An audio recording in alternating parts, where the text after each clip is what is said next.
Hello everyone, आप सभी का स्वागत है आपके यूट्यूब चैनल पर। कैसे हैं आप सभी लोग? आई होप आप सभी लोग स्वस्थ होंगे। आज हम पढ़ेंगे क्लास 12th का पहला चैप्टर केमिस्ट्री, जिसका नाम है बिलियन। सबसे पहले आज हमारी पहली क्लास 11th की है, इसलिए हम सबसे पहले देखेंगे कि कौन कौन से चैप्टर हमारी केमिस्ट्री की बुक में हैं और कौन सा कितने नंबर का चैप्टर है। ठीक है, तो शुरू करते हैं आज की क्लास को। सबसे पहले देखते हैं हम हमारा नंबर सबसे पहला जो चैप्टर है, फर्स्ट नंबर पर चैप्टर आता है उसका नाम है बिलियन। तो सबसे पहला चैप्टर बिलियन है और बिलियन चैप्टर हमारा पूरे 8 नंबर का है। फिर दूसरा चैप्टर है विद्युत रसायन, ये 7 नंबर का है। रासायनिक बलगति, ये भी 7 नंबर का है। और इन 3 चैप्टर को हम गिनते हैं भौतिक रसायन के अंदर। इन तीनों ही चैप्टर हमें पढ़ने हैं फॉर्मूले, और तीनों चैप्टर में से ही सवाल पूछे जाते हैं, मतलब कि न्यूमेरिकल इन्हीं तीनों चैप्टरों में से सवाल न्यूमेरिकल के रूप में आते हैं। ठीक है, और चौथा है डी और एफ ब्लॉक के तत्व। 5वां है उप सहसंयोजन यौगिक, ये 6 नंबर और 7 नंबर के दोनों चैप्टर हैं। फिर है हेलो एल्केन और हेलो एरीन, ये भी 7 नंबर का चैप्टर है। और फिर है हेलो एल्कोन, फिनोल एवं ईथर, ये भी 7 का है।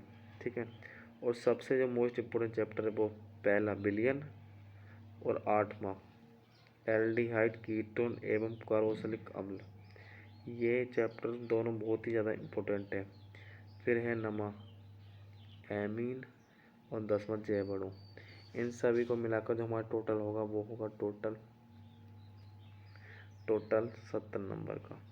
ठीक है, क्योंकि 30 नंबर मिलते हैं प्रैक्टिकल के और 70 हमारी थ्योरी, मतलब कि 70 का आएगा हमारा बोर्ड का पेपर। ठीक है, और प्लस 30 प्रैक्टिकल के तो हमारे हाथ में नहीं है, लेकिन हाँ हमारे हाथ में थ्योरी के तो सारे हैं, क्योंकि अगर हम अभी से पढ़ना भी शुरू कर देंगे, क्योंकि अभी चल रहा है अगस्त, अगर हमने अगस्त से भी पढ़ना शुरू कर दिया तो हमारे अच्छे नंबर आ सकते हैं। ठीक है, तो ये हमारा सिलेबस है, 10 चैप्टर हैं।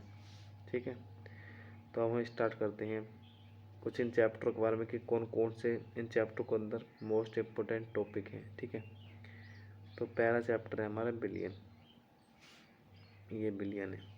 तो बिलियनों में क्या मोस्ट इम्पोर्टेंट है वो हम देखेंगे। तो बिलियनों में है बिलियनों के प्रकार, ठोसों के द्रवों में बने विलयन की सांद्रता को व्यक्त करना, गैसों की द्रवों में विलेयता, ठोस विलयन, अणु संघ गुणधर्म, वासुदाब का आपेक्षिक अवनमन, राउल्ट का नियम, क्वथनांक का उन्नयन, और फिर है हिमांक का अवनमन, परासरण दाब, अणु संघ का गुणधर्म द्वारा आणविक द्रव्यमान ज्ञात करना, असमान आणविक द्रव्यमान बॉन्ड ठप गुणांक। ये जो मैंने आपको बताया ये इस चैप्टर के टॉपिक हैं जो हमें पढ़ने होंगे।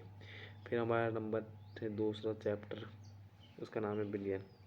तो बिलियन में है ऑक्सीकरण अपचयन अभिक्रियाओं को हम पढ़ेंगे।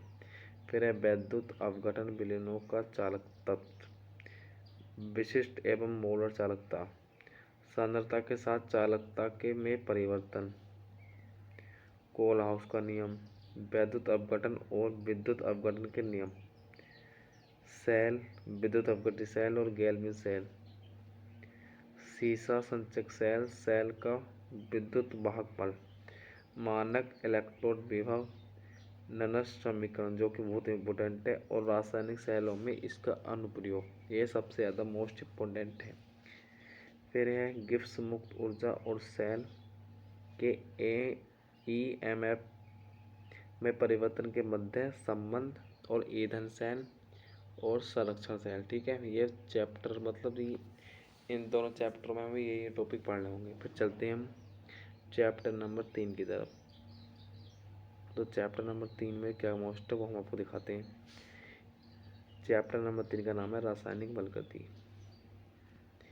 इसमें पढ़ना है हमें अभिक्रियाओं का वेग, अभिक्रियाओं वेग को प्रभावित करने वाले कारक। ठीक है, फिर पढ़ना है हमें सांद्रता, ताप, उत्प्रेरक अभिक्रिया की कोटि और आणविकता, वेग नियम और विशिष्ट दर स्थिरांक, सामान्यीकृत वेग समीकरण और अर्धायु केवल शून्य और प्रथम कोटि की अभिक्रियाओं के लिए। फिर है अगला संघट्ट सिद्धांत की अवधारणा, प्रारंभिक परिचय, गणितीय विवेचन नहीं। फिर है सक्रिय ऊर्जा और आयनिक समीकरण। ये इस चैप्टर के मोस्ट इम्पोर्टेंट क्वेश्चन हैं। फिर आते हैं अपना चैप्टर नंबर 4 की तरफ। चैप्टर नंबर 4 है आवर्त सारणी, मतलब आवर्त सारणी इसका मोस्ट इम्पोर्टेंट टॉपिक है। और चैप्टर नंबर 4 का नाम है डी और ए ब्लॉक के तत्व।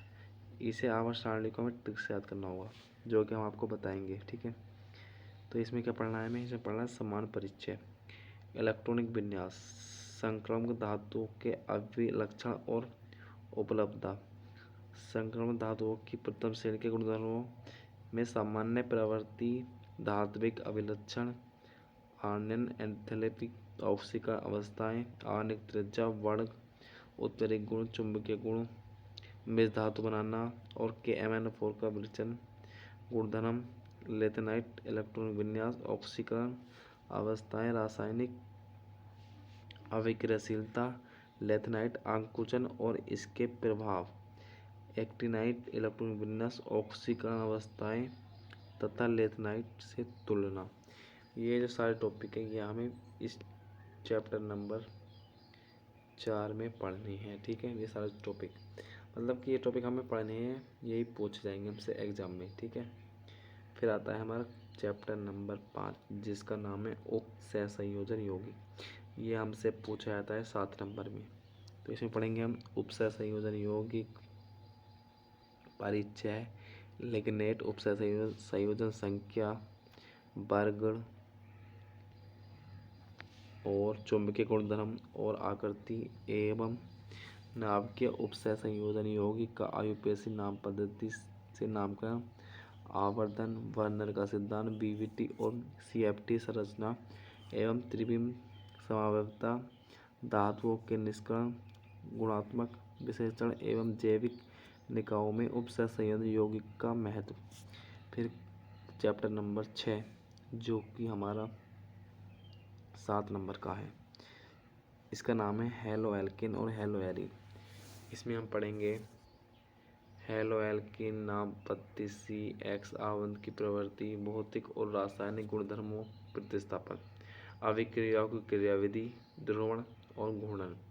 हैलो एरीन CX आवंत की प्रवृत्ति, प्रतिस्थापन, अभिक्रियाओं, केवल मोनो प्रतिस्थापन यौगिक में हैलोजन का देशिक प्रभाव, डाइक्लोरोमेथेन, ट्राइक्लोरोमेथेन, टेट्राक्लोरोमेथेन, आयोडोफोम, फेनोल और DDT के उपयोग और प्रभावण पर प्रभाव। ये हमें चैप्टर नंबर 6 में पढ़ने होंगे। फिर हम चलते हैं चैप्टर नंबर 7 जो कि हमारा 7 नंबर का पूछा जाएगा। ठीक है, एल्कोहल, फिनोल तथा ईथर। इसका नाम है एल्कोहल, फिनोल एवं ईथर। इसमें पढ़ेंगे हम एल्कोहल नाम पद्धति, विरचन की विधियाँ, भौतिक एवं रासायनिक गुणधर्म, केवल प्राथमिक एल्कोहल का प्राथमिक, द्वितीयक एवं तृतीयक एल्कोहल की पहचान करना, निर्जल की क्रियाविधि, मेथनॉल एवं एथेनॉल के उपयोग, फिनोल नाम पद्धति, विरचन की विधियाँ, भौतिक और रासायनिक गुणधर्म, फिनोल की अम्लीय प्रकृति, इलेक्ट्रोनारिक प्रतिस्थापन अभिक्रियाएं, फिनोल के उपयोग, ईथर नाम पद्धति, विरचन की विधियाँ, भौतिक और रासायनिक गुणधर्म, उपयोग। ये 7 नंबर का पूछा जाएगा। और सबसे ज़्यादा इम्पोर्टेंट जो है वो है हमारा चैप्टर नंबर 8 जिसका नाम है एल्डिहाइड, कीटोन एवं कार्बोक्सिलिक अम्ल। ये पूछा जाएगा 8 नंबर का। तो इसमें देखेंगे कौन कौन से मोस्ट इम्पोर्टेंट है। तो इसमें देखा एल्डिहाइड और कीटोन नाम पद्धति, कार्बोनिल समूह की प्रकृति, विचलन की विधियाँ, भौतिक और रासायनिक गुणधर्म, नाविक रागी योगात्मक अभिक्रियाओं की क्रियाविधि, एल्डिहाइडों के अल्फा हाइड्रोजन की क्रियाशीलता, उपयोग, कार्बोक्सिलिक अम्ल नाम पद्धति, अम्लीय प्रकृति, विचलन की विधियाँ, भौतिक और रासायनिक गुणधर्म का उपयोग, इनमें हम इन टॉपिक को पढ़ेंगे। ठीक है, फिर हम चलते हैं अगला हमारा चैप्टर है नमक। ये 6 नंबर का पूछा जाता है। इसमें हम देखते हैं कि हमसे क्या क्या पूछा जाता है। तो इसमें देखते हैं एमिन नाम पद्धति, वर्गीकरण, संरचना, विचलन की विधियाँ, भौतिक और रासायनिक गुणधर्म, उपयोग, प्राथमिक, द्वितीयक और तृतीयक की पहचान करना, डाई हाइड्रोनियम लवण विचलन, रासायनिक अभिक्रियाओं तथा कार्बनिक रसायन में इसका संश्लेषण महत्व। ठीक है, ये भी हमें पढ़ना होगा। फिर चलते हैं हम चैप्टर नंबर 10, जो कि हमारा आखिरी चैप्टर है, वो पूछा जाएगा हमसे 7 नंबर का। कार्बोहाइड्रेट वर्गीकरण, मोनोसैकेराइड विन्यास, ओलिगोसाइड, सुक्रोज, लैक्टोज, माइटोज, पॉलीसैकेराइड महत्व, प्रोटीन, एमिनो अम्लों का प्रारंभिक परिचय, पेप्टाइड आवंत, पॉलीपेप्टाइड, प्रोटीन की प्राथमिक संरचना, द्वितीय संरचना, तृतीय संरचना और चतुर्थ संरचना, केवल गुणात्मक परिचय, प्रोटीन का व्यक्तिकरण, एंजाइम, हार्मोन, प्रारंभिक विचार, संरचना छोड़कर, विटामिन वर्गीकरण और प्रक्रियाएं, न्यूक्लिक अम्ल, डीएनए और आरएनए, ये हमें पढ़ना होगा। और यही हमारा केमिस्ट्री का सिलेबस है जो कि हमें पढ़ना है। क्लास 12 यूपी बोर्ड के लिए मोस्ट इम्पोर्टेंट है। ठीक है, ये हमें पढ़ना है पूरा का पूरा सिलेबस, और हमारे इसी से 70 नंबर पूरे पक्के हो जाएंगे।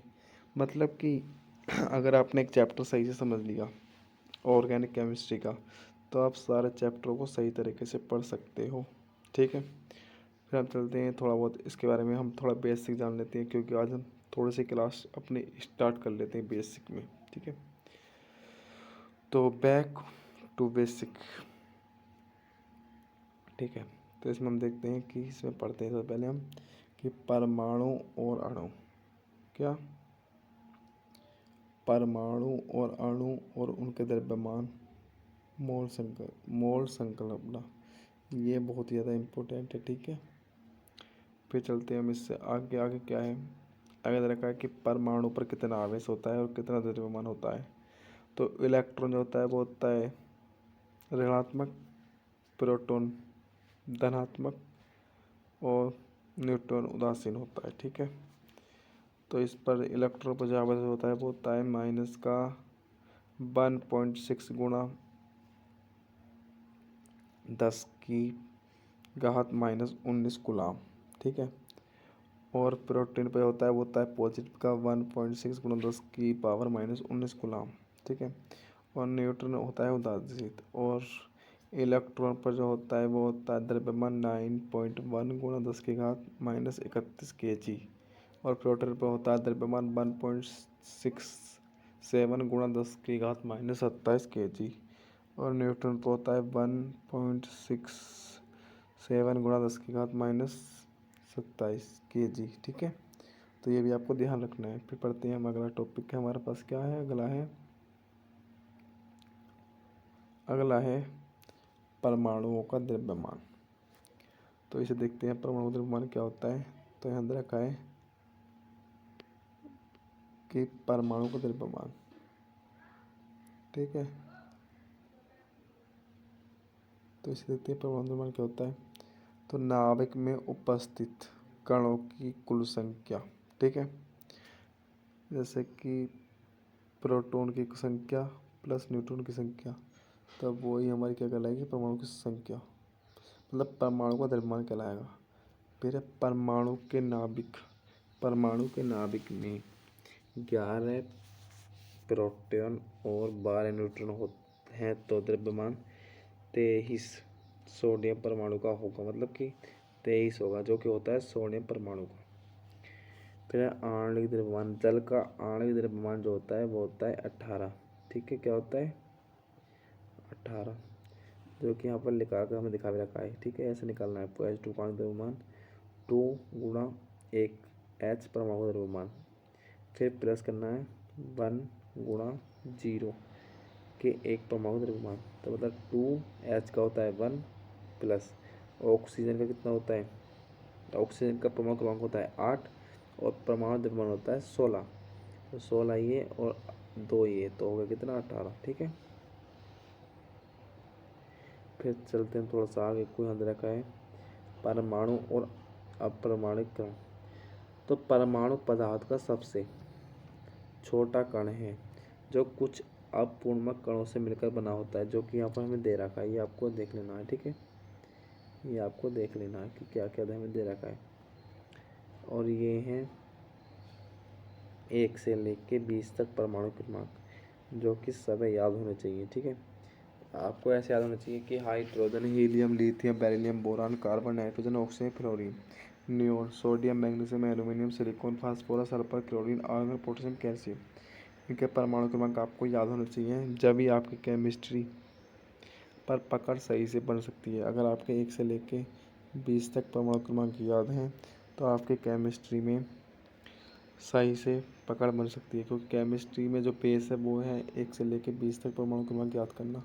अगर आपने ये कर लिया तो आप 1 से लेके 3 तक जो चैप्टर में रिवाइज कराते हैं आप उन्हें आराम से कर सकते हो। ठीक है, तो सबसे पहला आज हमने अपनी कुछ बेसिक केमिस्ट्री के बारे में पढ़ा, और हाँ, अगले वीडियो में हम पढ़ेंगे पहला चैप्टर जिसका नाम होगा बिलियन। ठीक है, ये बहुत ही इम्पोर्टेंट चैप्टर है और इसे हम पढ़ेंगे। ठीक है, अगर आप इस वीडियो को देख रहे हो तो आप प्लीज़ इस चैनल को सब्सक्राइब करें। Thank you so much everyone, बने रहिए हमारे साथ आपके ही चैनल पर। Thank you so much everyone.